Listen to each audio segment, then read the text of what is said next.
as a matter of full disclosure, the developer sent me a free copy of this for review, so just as a heads up, I figured I should let you know about that before we get into this properly. 8-Bit Adventures 2.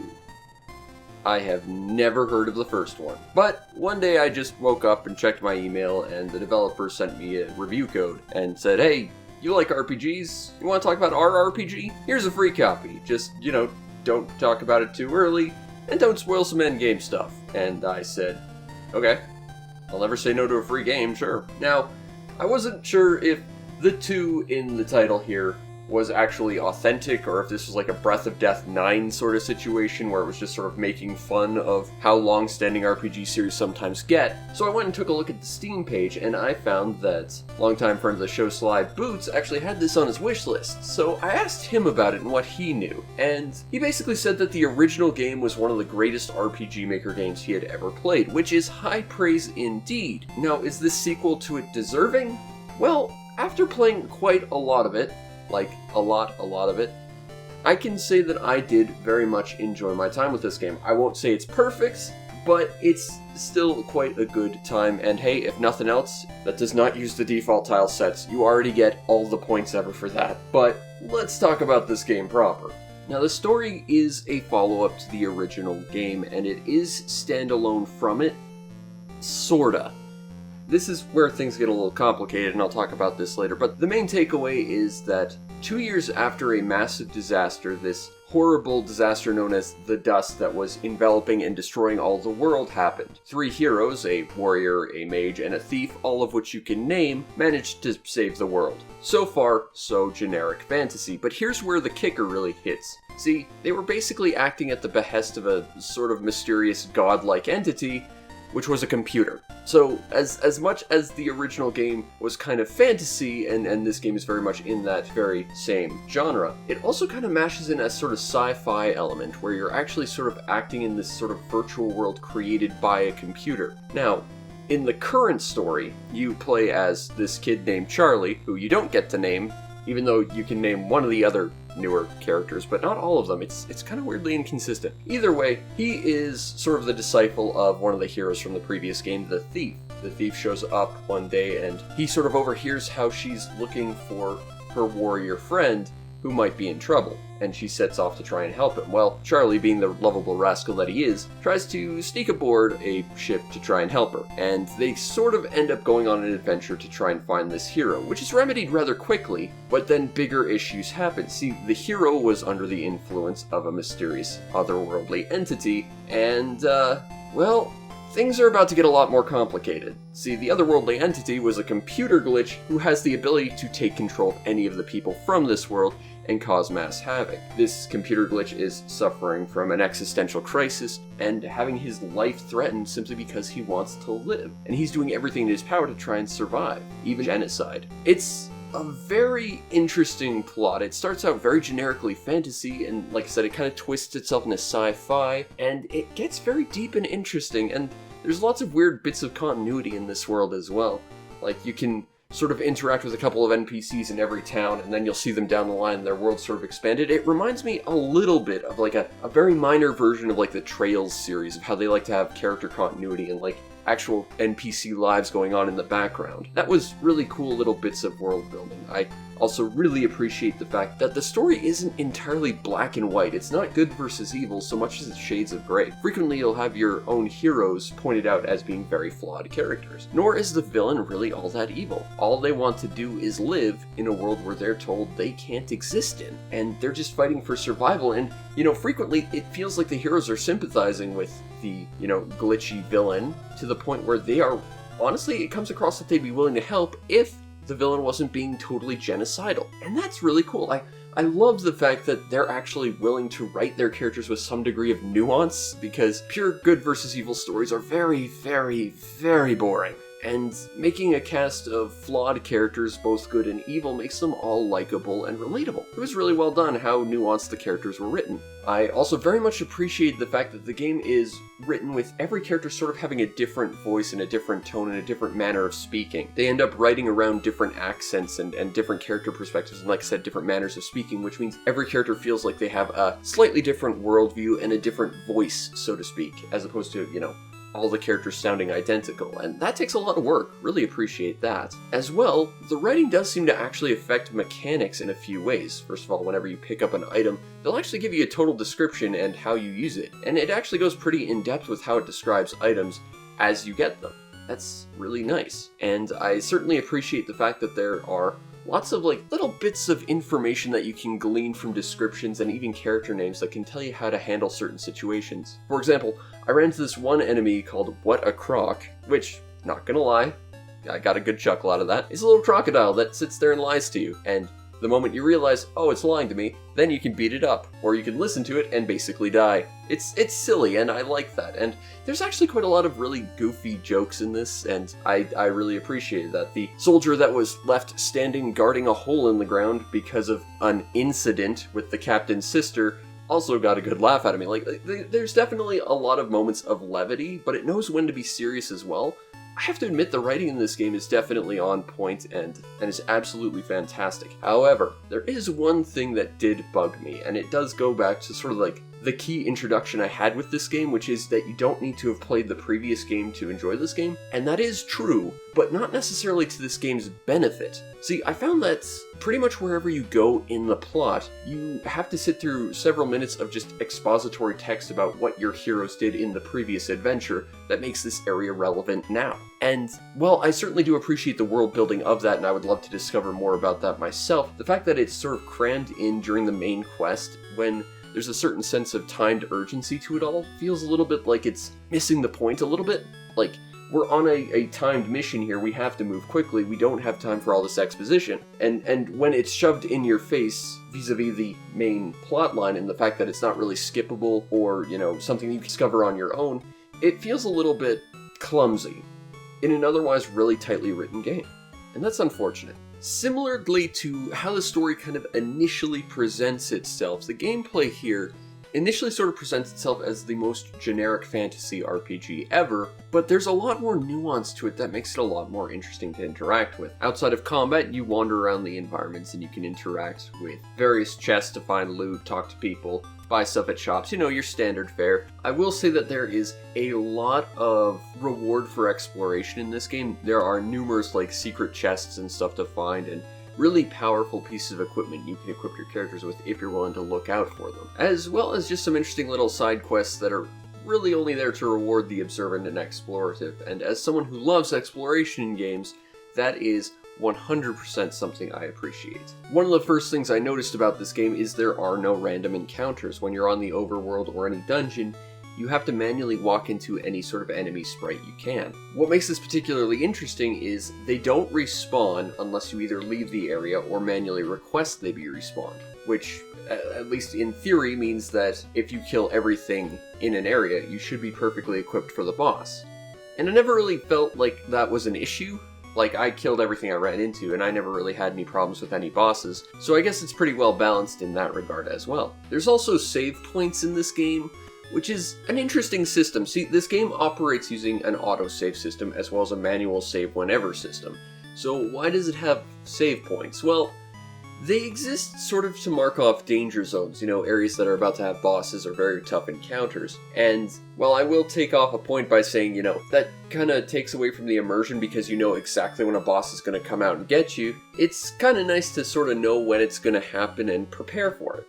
As well, the individual save points will actually give you tips and information on what sort of encounters you're expecting and what way might be the most beneficial way to tackle a boss. Indeed, this game is actually very beginner-friendly. Whenever you pick up an item, it'll give you a full description of what an item is and how to use it, as well as frequently telling you to save, giving you all sorts of hints, telling you all sorts of points of no return so you can just get everything before you have to worry about it. This game is very, very beginner-friendly and very player-friendly, and I definitely appreciate that. Once you're into combat, again, it kind of initially makes itself out to be very, very basic, but it's got a lot more nuance than that as well. There's a wide variety of party members. While you can only have 3 in the field at any point, however, you can swap them out freely without penalties, so you can shift your entire team around every single character's turn if you want. It certainly makes the game significantly more approachable than, say, if you swap, well, then you've lost a turn, you get attacked, your new character gets knocked out or something.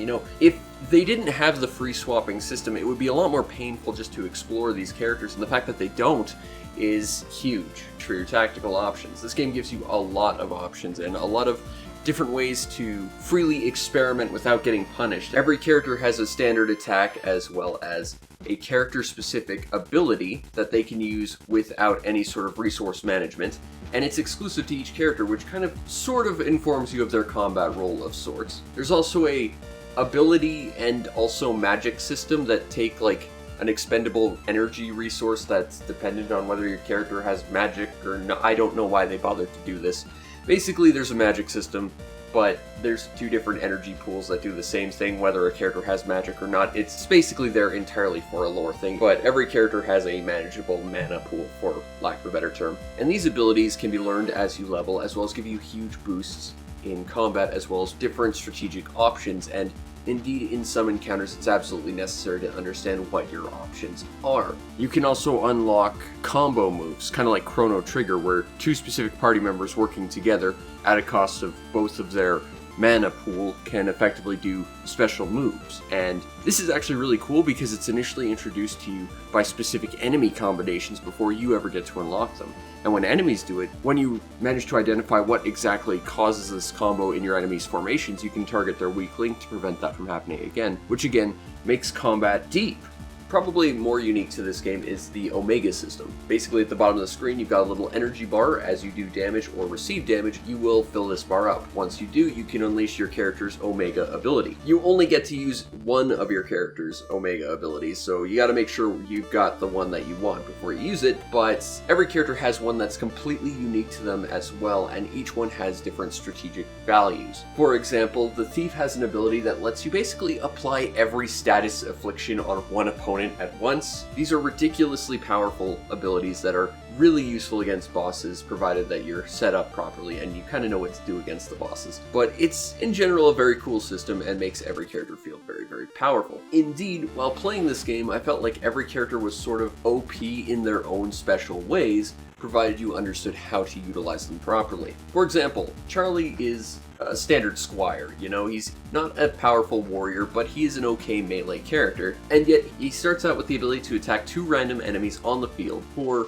half damage each, basically splitting his damage but giving him area of effect crowd control, as well as having a magic ability, quote-unquote, that allows him to attack one enemy twice, which is ridiculously powerful for bossing. Later on, you have a character who doesn't actually utilize any sort of magic system, which you might think makes him incredibly weak. However, his equipment, which he can equip up to 3 at a time, effectively serves as an unlimited magic pool, but he's forced to use whatever he has equipped at the time. Except that he also starts with a full team heal at the start and can get a team revive as well, and most of his attacks seem to cause some form of status affliction or another and are just ridiculously powerful. The warrior can just stun anyone whenever he wants, really, as well as boost damage, as well as utilize defense. The mage is ridiculous in magey ways.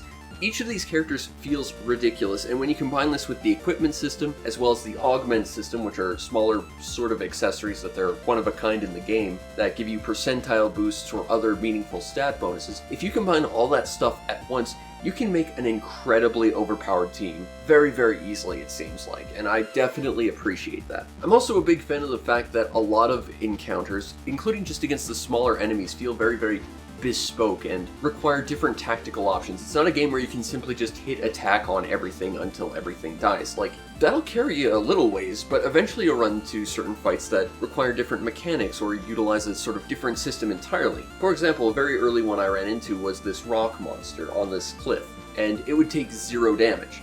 So I had to utilize my thief's ability to apply poison and just stall the fight until it died. And it was interesting to do that. Another enemy in that area gets aggravated if you attack them, so you might not want to do that.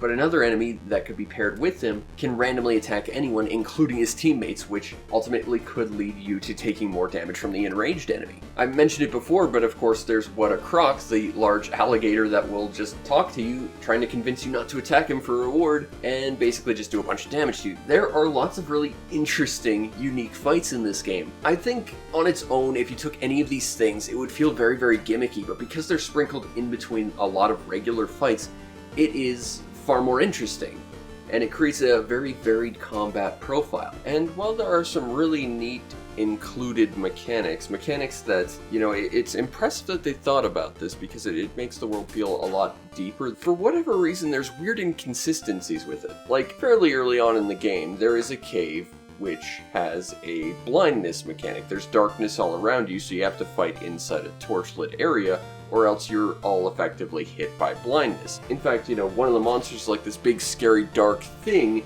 that's very fuzzy and creepy, and if it touches you, you actually get inflicted with like a scared effect.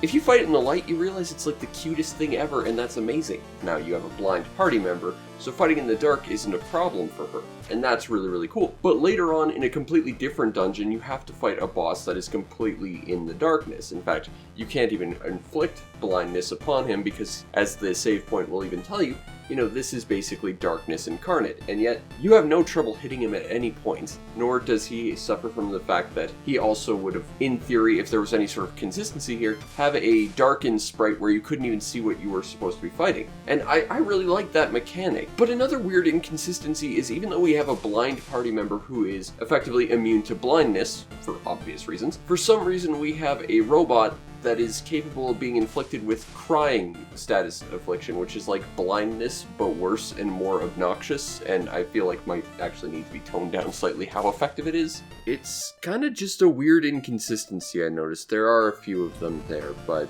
at the same time, I did enjoy all these sort of uniquely sprinkled in mechanics, and I felt like they always kept the game engaging and made the encounters far more interesting, as opposed to, you know, every fight basically being just smack every enemy with your sword over and over and over.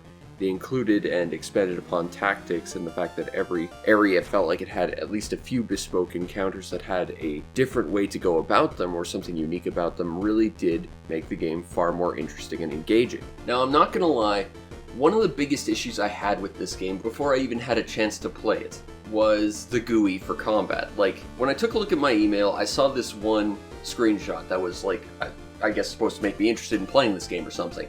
And I'm not gonna lie, I didn't see the cool boss fight in the screenshot, I didn't see the awesome sprite work or anything, I just saw this horrible donut of misery kind of surrounding everything, and I've always felt like if your initial reaction is just to focus more on the things that aren't the things that are supposed to be engaging, you've probably made your UI a little bit not great. Now, I will say, once you play this game for a little bit, you kind of ignore it, so that's good. But I do think that the GUI in general is over-designed and way too cumbersome. Like, I don't even need to describe this to you, you can see it for yourself, but at the top of the screen you see all your combat icons, followed by a description of everything in text. You could completely remove this entire bar of icons and replace it with a very standard pop-up cross menu, like Shining Force. That would have solved this problem rather easily and saved you quite a lot of space. And while I do appreciate that there is a descriptor for all this stuff, if you haven't played the game in a while or it's your first time, it helps to know this stuff. If you're actively playing, you only need to know what this stuff is once, and then you're probably never going to read those text boxes again. That's why a lot of games have that set to like a toggle system. Now, granted, the game also utilizes like dialogue in fights to try and like utilize that space as well, but I feel like you can still do that over top of it if you really wanted to do that stuff as well, and save yourself a lot of space with the UI. Likewise, I'm not necessarily sure we needed a turn order listing, or at least we didn't need one that's as big and intrusive as it is to the side, just by virtue of the fact that Typically, in my experience, if you're utilizing a turn order listing, it's because you have a way of affecting turn orders. Stuff like Trails in the Sky did this fantastically, and in this game, other than like using haste or stunning your opponents, there's not really too many ways to affect the turn order, so seeing it isn't really all that high priority and really just clutters the screen, especially the way they have it set up here. Heck, if you're that dead set on having a turn order indicator, you could have probably crammed it in between the character's box entirely in the Omega bar, and then you wouldn't have cut into, you know, the actual visuals of the fight. And, I mean, with all that space you could have potentially saved, you could have used bigger combat sprites for your characters or something. I don't know. The point is that the space used by the UI could be utilized in a much more productive way, I think. Now, again, like I said, once you play for a little while, it's not that big a deal, and honestly, it's not as intrusive as I thought it was going to be before I got into this game, but it is something that did concern me, and I still feel like isn't utilizing the game's space, especially in combat. Especially because you're fighting such cool giant monsters, and you're using little tiny characters. They could have probably created, like, back shots of your character or something that were a little bit better detailed or something, but alas, we have this, and it's not as bad as I thought it was going to be, but I think it could be significantly better as well. I think, as an RPG, this game is very content-rich, and it does feel meaningful. It doesn't feel like it's trying to pad itself out or waste your time. I think the leveling up system is relatively brisk. It doesn't feel like you're grinding for any significant period of time. Of course, you know, unless you respawn enemies, you can't even do that, really, and it doesn't feel like you ever need to. But overall, I think that 8-Bit Adventures 2 is a very well-paced RPG with a lot of stuff to do in it, an excellent story, great characters, and there's all sorts of nice little details in this game. One thing I just picked up was, like, there's this one place that's supposed to give you, like, a night's worth of sleep super fast, so if you go and sleep there, it'll actually play the sleeping music significantly faster, which I thought was a cute little touch. And there's just lots of little details and neat little background things in this game. I'm thoroughly impressed with the level of detail and clearly the amount of passion that has gone into this. This is definitely a game that has been the result of a lot of hard work by a lot of people, I'm sure, and a lot more nuanced than you might necessarily initially think. Certainly I didn't think this was going to be as interesting or as deep as it was, and it really surprised me like that. Well done. The game itself is also relatively bug-free. Bear in mind I am playing on a sort of pre-release sort of beta version that will likely be patched day one, of course, but I did notice one or two things that I wouldn't exactly be doing my due diligence if I didn't bring them up. First and foremost, in the sort of starting tutorial chapter, there's a bit of a stealth section, and I couldn't exactly figure out what the enemy's sort of detection range was, so I accidentally got caught my first time. And when the game respawned me, it decided my movement speed should be intolerably slow. Now, granted, it was a very small section, and once I got to, like, the next checkpoint in it, it was all fixed, but it was still weird it happened. At the end of that particular chapter, the game decided to spawn me in the next area, but none of my movement animations happened to work, so I was just skiing everywhere for some reason. And I don't think the game necessarily expects you to use every space in a name, because the text boxes, like the combat one, as well as a few like dialogue boxes I saw, felt like they were cut off. One of my characters' names, I actually utilized the full range of text, and it actually missed one of its characters in the combat text box for some reason. And I noticed whenever they were mentioned in the story, like 2 other times, that the dialogue box was like missing a letter or it was cut off or something. It was a little weird. I think that's something that could probably pretty easily be dealt with as well. It wasn't something that broke the game or anything, but it was a little bit peculiar to see all the same. But at its core, I think gameplay-wise, this game is really well done. The overall presentation is excellent. First of all, can I just say the sprite work in this game?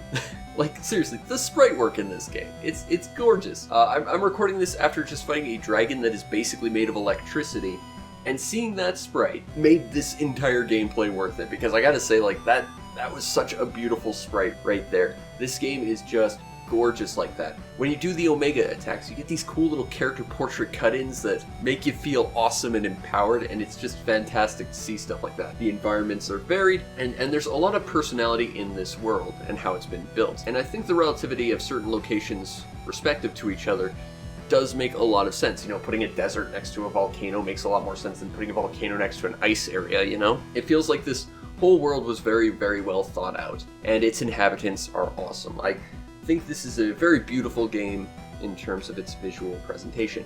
Audio-wise, the soundtrack to this game just straight up slaps. Like, seriously, if they do not sell a version of this game with the soundtrack, they are making a horrible mistake. There's even a level that's designed around effectively building the soundtrack from the ground up, and it was a really engaging experience. I love the soundtrack to this game. I think it sounds excellent, and just in general is a fantastic soundtrack. This is a soundtrack I would listen to. It is just really that good. Overall, the presentation's amazing. I'm very impressed with this little NES Famicom style RPG. It did its presentation well, and I am thoroughly impressed.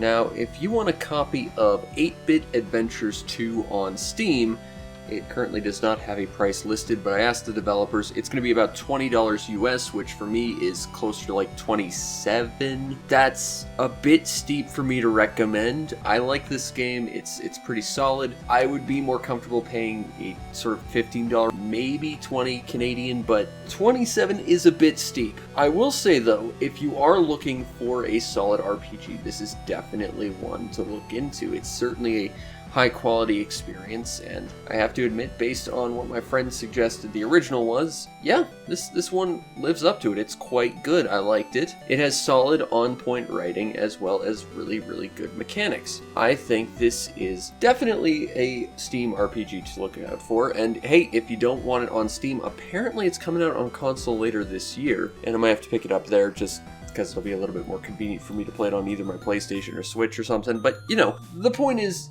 if you can't play it on Steam, you're going to have some options in the near future, as I understand. But either way, 8-Bit Adventures 2 is definitely a high-quality, high-polished experience, and if you want a game that is more of a traditional RPG, I think this takes what is established with more of the standard RPG formula and plays with it a little bit. Maybe not a lot, it could stand to push the borders a little bit more, but it does utilize enough quirky ideas and interesting concepts with enough regularity that it keeps it interesting and is well enough made that I can easily recommend it. There's not a lot wrong with 8-Bit Adventures 2, and if you're a fan of RPGs, I think this one would definitely be up your alley.